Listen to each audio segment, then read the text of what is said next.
주말 아침 송은재TV 시작합니다.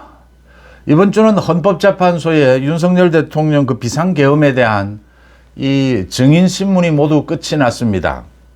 이 비상계엄에 대한 헌법재판소의 이 탄핵 심리가 마무리가 되면서 이게 앞으로 방향이 어느 쪽으로 방향을 잡게 될 것이냐, 탄핵 기각이냐 인용이냐, 이 어떻게 예측이 되느냐에 따라서 많은 변수들이 도사리고 있습니다. 당장 이 탄핵 인용 기각 이 부분에 대한 예측에 따라서 다음 주 화요일 있을 25일입니다. 윤 대통령의 최후 진술, 이 최후 진술의 방향, 수위도 달라진다라고 하는 점입니다. 또 하나는 공수처와 서울 서부지법이 결탁을 해서 윤 대통령에 대해서 영장을 청구하고 발부한 것이다 라는 부분이 드러났고, 또 헌법재판소입니다. 문영배 권한대행, 헌법재판소의 이 불공정성, 탄핵 시기를 정해놓고 이 탄핵 인용 결정을 답을 정해놓고 지금 헌법재판소의 심리를 진행하고 있다라고 하는 것이 속속 드러나면서 헌법재판소와 공수처, 이게 지금 공정성을 넘어서 사법기관의 생명은 공정성입니다. 이 공정성을 넘어서 불법을 저지르고 있다라고 하는 부분까지 드러나면서 많은 변수들이 생겼습니다. 이 헌법재판소의 탄핵 심리에서 많은 증인들이 나와서 증언들이 엇갈렸습니다. 이걸 보면서 탄핵 심리에 있어서 그러니까 위헌 요소가 있었느냐, 그것보다 더 중요한 것은 중대한 위헌 요소입니다. 대통령에 대한 파면 여부를 결정하는 것이죠. 그래서 이 증인들의 증언이 굉장히 너무 세부적인 것이 아니냐, 진술이 엇갈리고 있는 것, 메모라든지 체포조라든지 이 계엄군에 대한 운용 이런 부분이었습니다. 근데 이게 세부적인 것으로 이 증언들이 흐르는 경향은 있었지만 전체적인 뼈대는 일단 이 비상계엄이 적절했느냐, 헌법에 합치하느냐라는 부분이 전체적인 큰 윤곽입니다. 이 윤곽 속에서 중대한 위헌 위법이 있었느냐를 가리기 위해서 이런 굉장히 세부적인 증언들도 필요했다. 이게 어느 쪽이 진실이냐라는 것을 따질 필요가 있었다라는 겁니다. 이 헌법재판소의 역시 심판은 국민들의 여론에 의해서도 영향을 받을 수밖에 없습니다. 굉장히 정치적인 재판이라고 이야기를 합니다. 일단 윤 대통령이 이야기를 하는 이 비상계엄이 불가피했다라고 하는 부분, 민주당 이재명에 의해서 줄 탄핵이 이루어졌고, 이런 국정마비에 대해서 대통령의 권한이었다라는 주장, 대통령의 권한은 맞습니다. 비상대권은, 이 비상계엄은. 그런데 그게 헌법에 합치하느냐라는 부분은 또 따로 따져봐야 될 문제입니다. 그래서 이 비상계엄이 부적절한 부분이 있었다 하더라도 이게 중대한 위헌 요소가 되느냐라는 것은 굉장히 어려운 부분입니다. 헌재와 공수처가 뭔가 짬짬이가 돼서 민주당과 함께 이 윤 대통령에 대한 탄핵을 밀어붙이고 있는 것이다. 공수처 부분은 어제 윤 대통령 측, 변호인 측과 이 공수처 간의 공방전이 펼쳐졌는데, 그러니까 국민의힘의 주진우 의원이 집요하게 추적을 해서 공수처에 답변도 요구하고 추적해 오다가 어제 기자회견을 통해서 밝혔고, 이 윤 대통령의 변호인 측에서 7만 쪽에 가까운 이 수사 기록을 다 점검을 하고 난 다음에 공수처가 이 압수수색 영장, 통신영장을 중앙지법에 청구했던 것은 맞다. 그리고 기각이 됐다. 그리고 이 사실을 숨기고 서부지법에 영장 청구를 다시 한 것이다 라는 부분은 드러났고, 공수처도 이 부분을 인정했습니다. 인정하면서도 그동안 영장 발부에 있어서 이 수사권 부분 이야기는 없었다라는 걸로 변명을 하고 있습니다. 어쨌든 공수처가 거짓말을 해왔고 불법을 저질러 왔다. 공수처 이 오동훈 처장에 대해서는 윤 대통령 측에서 고발하겠다라고 밝혔습니다. 고발 조치가 당연해 보입니다. 이제 가장 중요한 것이 그러니까 헌법재판소의 이 탄핵 심판, 이 결과가 어떻게 될 것이냐라는 것을 이 대목에서 예측해 보고 거기에 따라서 많은 전략들 또 앞으로의 전망을 할 수가 있을 겁니다. 현재까지 확인이 된 이 헌재의 탄핵 심리를 보면, 그러니까 헌법재판소가 불공정하다. 이 문영배가 여러 가지 불법을 저지르면서까지 불공정하게 헌법재판소를 운영해 왔다. 가장 중요한 것이 내란죄를 삭제한 부분이라든지, 그 다음 비어있는 저 재판관 저 한 자리를 더 채우려고 뭐 불법까지를 저질렀다, 불공정했다. 또 하나는 당사자가 동의하지 않는 이 검찰 조서를 증거로 채택을 했다. 이런 것들은 이 형사소송법을 위반하는 것입니다. 이게 모두 확인이 되면서 헌법재판소 재판관들이 4대4로 나뉘었다. 사안별로 4대4로 부딪히는 이런 모습을 보여주고 있다라고 하는 것이 이 탄핵 심리에 뭐 결정적인 영향을 끼칠 부분들입니다. 지금 많은 법조인들, 그래도 객관적이다라고 할 수 있는 많은 법조인들의 얘기를 들어보면 헌법재판소의 8명의 재판관이 보통 대통령에 대한 이런 탄핵, 파면 여부를 결정하는 이런 부분들은 전체가 합의를 하는 경향을 보입니다. 전체가 뭐 한쪽으로 이 의견을 모으는 이런 경향을 보입니다. 그런데 이번에는 그렇게 되지 못할 것이다. 의견이 나뉘게 될 것이다. 라는 쪽으로 이 많은 법조인들이 예측을 하고 있습니다. 이게 좀 더 설득력이 있어 보입니다. 그러니까 탄핵 인용이냐 기각이냐 어느 쪽이 되든 이 재판관들의 의견이 나뉘게 될 것이다. 그게 뭐 4대4가 됐든 또 6대2가 됐든 8명의 재판관 중에서 이게 지금 헌법재판관들이 이렇게 의견이 나뉘게 되면 윤 대통령 측의 전략이라든지 앞으로 전망을 하는데도 윤 대통령도 그러니까 헌법재판소에 이 탄핵이 기각될 가능성이 매우 높아졌다.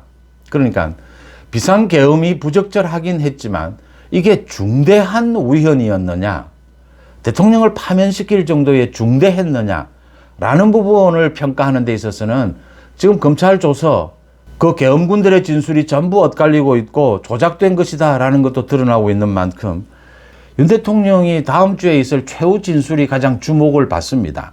이 최후 진술에서 이 비상계엄이 불가피했던 부분에 대한 설명도 충분히 나와야 하지만 앞으로는 더 윤 대통령이 만약 업무에 복귀하게 되면 국민 통합 또 국정을 새롭게 이끌어 나가면서 앞으로는 비상계엄이 절대 없을 것이다 라고 하는 부분도 밝혀야 합니다. 그 다음 헌재와 공수처의 이런 잘못된 거의 불법에 가까운 이런 수사들, 헌재의 이 탄핵 심리 이런 부분도 부각을 시켜야 합니다. 거기에 덧붙여서 개헌 문제입니다. 개헌. 윤 대통령이 임기 단축을 전제로 한 개헌을 던질 가능성, 임기 단축을 전제로 한 개헌, 이 카드를 윤 대통령이 최후 진술에서 던지게 된다면 윤 대통령이 업무에 복귀할 가능성이 매우 높아질 것이다. 결국 지금 헌재의 탄핵 심리가 어디로 흐르고 있다라는 예측에 따라서 이 개헌 카드를 던질 수도 있다라고 하는 점입니다. 헌법 개정이 필요하다는 데는 뭐 대부분의 국민들이 동의하고 있기 때문에 개헌 카드를 던지는 것이 굉장히 이 탄핵 심리에 큰 영향을, 이 결과에 결정적인 영향을 미치게 될 것이다라는 걸 짐작해 볼 수가 있습니다. 지금 헌재의 문형배, 공수처의 오동훈입니다. 이 문형배와 오동훈이 불법까지를 저질러 가면서 윤 대통령에 대해서 수사를 하고 이 탄핵 심리를 진행을 해왔다. 이건 민주당의 이재명과 결탁이 되어 있는 것이다. 이재명이 생각하는 조기 대선, 이재명의 대통령 선거 출마, 이 부분을 노리고 문형배 오동훈이 이재명 대통령 만들기에 무슨 정치인처럼 나섰다라는 것을 완전히 거의 입증이 되는 셈입니다. 이 공수처는 서부지법과도 결탁이 되어 있었다. 이 문형배와 오동훈의 불공정, 이 불법 부분을 파헤치고 들어가면 이 부분이 뭐 윤 대통령의 석방이라든지 헌법재판소의 탄핵 심리에도 결정적인 영향을 미칠 수밖에는 없다. 이건 재판관으로서의 일단 불공정, 그 전에 저질이었다라고 하는 것입니다. 그러니까 비상계엄이 있고 난 다음에 뭐 여론도 요동을 쳤습니다. 국민들의 여론도 지금 이재명이 대통령이 되는 것은 막아야 한다. 범죄자 이재명이. 여기에서 보수 우파가 결집했고 그 다음 이어서 이 헌재와 공수처의 불법 부당 이런 것들이 드러나면서 국민의힘이 민주당을 앞서기도 했고 탄핵 찬성 반대가 팽팽해지는 뭐 이런 국면까지 됐습니다. 어제 발표가 된 한국갤럽의 여론조사를 보면 중도층에서는 이제 또 달라지고 있다. 민주당 쪽으로 기울고 있다. 이 많은 부분들이 빠져나가고 국민의힘 지지율이 낮아지고 있다. 뭐 이런 것도 보여주고 있습니다. 이 지금 중도층이 이탈하고 있는 이 부분은 크게 두 가지로 보입니다. 그러니까 이 윤 대통령에 대해서 탄핵을 반대하는 이 집회 시위가 이게 좀 상업적이고 이게 너무 극단적으로 흐르고 있는 것이 아니냐라는 부분에 대한 반발이 있을 수가 있고, 또 하나는 제가 예측했던 대로 지금 명태균입니다. 연일 지금 민주당과 결탁이 된 명태균이 많은 지금 뭐 의혹들을 쏟아내고 있는데, 홍준표, 오세훈이 거기에 대해서 제대로 대응이 되지 않고 있다라고 하는 점입니다. 오세훈과 홍준표가 한 말들이 거짓말이 아니었느냐. 지금 뭐 홍준표 같은 경우에는 명태균과 주고받은 문자, 통화, 사진까지 드러나고 있고, 오세훈의 경우에도 같이 만났다라고 하는 것도 지금 드러나고 있는데, 여기에 대해서 제대로 대응이 되지 않으면서 이렇게 여론이 또 움직이고 있다라는 걸 보여주고 있습니다. 이런 국민들의 여론의 이 흐름, 여기에서 이재명이 뭐 가장 깜짝 놀란 것은 이재명이었습니다. 이재명은 이제 비상계엄 있고 난 다음에 윤 대통령의 탄핵을 당연시하게 봤던 것입니다. 그런데 여론이 이렇게 움직이면서 이재명이 깜짝 놀란 것이다. 또 이번 주는 이재명에 대한 선거법 위반 재판도 있었습니다. 26일 이제 결심 공판이 열립니다. 다음 주에. 이재명은 2심에서, 2심 선고에서 유죄 판결이 나오더라도 5월에 만약 조기 대선이 있다면 무조건 출마하겠다라고 밝히고 있습니다. 대통령의 불소추 특권을 과대 확장 해석을 해서 자기가 대통령에 만약 당선이 되면 자신의 이 많은 재판들은 정지될 수밖에 없을 것이다, 중단될 것이다, 이렇게 예측을 하고 있습니다. 이게 이재명으로서는 뭐 이런 말들이 유리할 수도 있고 불리할 수도 있습니다. 또 자신은 보수다라고 지금 주장을 하고 있습니다. 국민의힘을 분열시키고 국민의힘을 극단으로 몰고자 하는 이재명이 자기 살 길을 찾기 위한 몸부림으로 보입니다.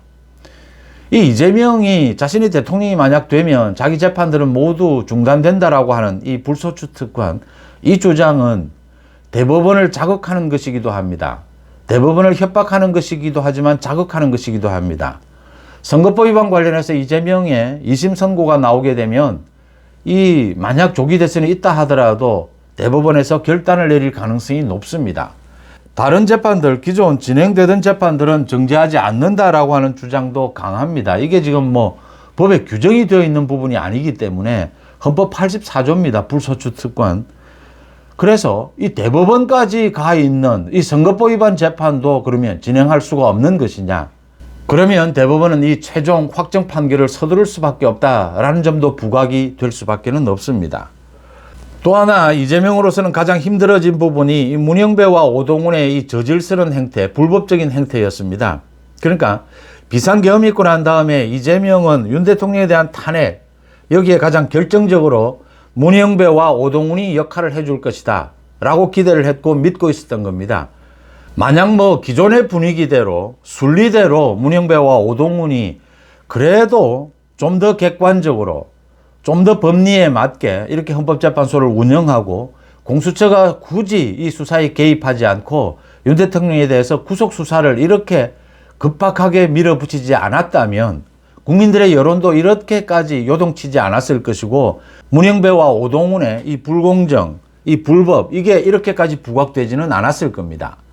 그러니까 대부분의 사법기관, 이 법조인들은 자신들의 정치적인 성향이 어디에 있든 이 법리를 따지는 부분에 있어서는 뭐 포장도 하고 가능하면 중립적이고 객관적인 이런 자세를 유지하려고 노력을 합니다. 자기가 노리는 어떤 노림수가 있다 하더라도 겉으로는 이런 부분들에 굉장히 조심을 합니다. 공정성 시비에 휘말리지 않기 위해서 굉장히 노력을 합니다.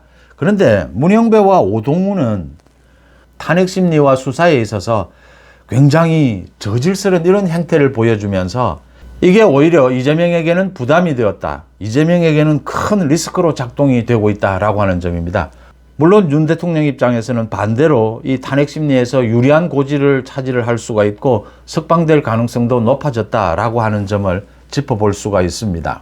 국민들의 여론은 또 이렇게도 저렇게도 앞으로도 계속 움직여 갈 수밖에는 없습니다. 윤 대통령에 대한 탄핵이 기각될 가능성이 높아지고 있다. 재판관들도 둘로 쪼개지고 있다. 그렇다면 윤 대통령이 마지막 승부수로 다음 25일 있을 최후 진술에서 이 임기 단축 개헌 카드를 던져볼 수도 있는 그런 여지가 커졌다라고 하는 것입니다. 그 다음 이 공수처의 불법이 드러나면서 오동훈은 당연히 수사를 받아야 하고 윤 대통령은 석방될 가능성이 매우 높아졌다라고 하는 점이 지난 한 주에 드러난 재판 전국의 일단은 결론이었습니다. 다음 주도 이 재판 전국, 윤 대통령과 이재명 이 선거법 위반 재판, 이 둘을 둘러싼 다음 주도 뭐 격동하는 한 주가 될 것이다. 이렇게 예상이 되는 대목입니다. 주말 아침 송은재 TV 마칩니다. 고맙습니다.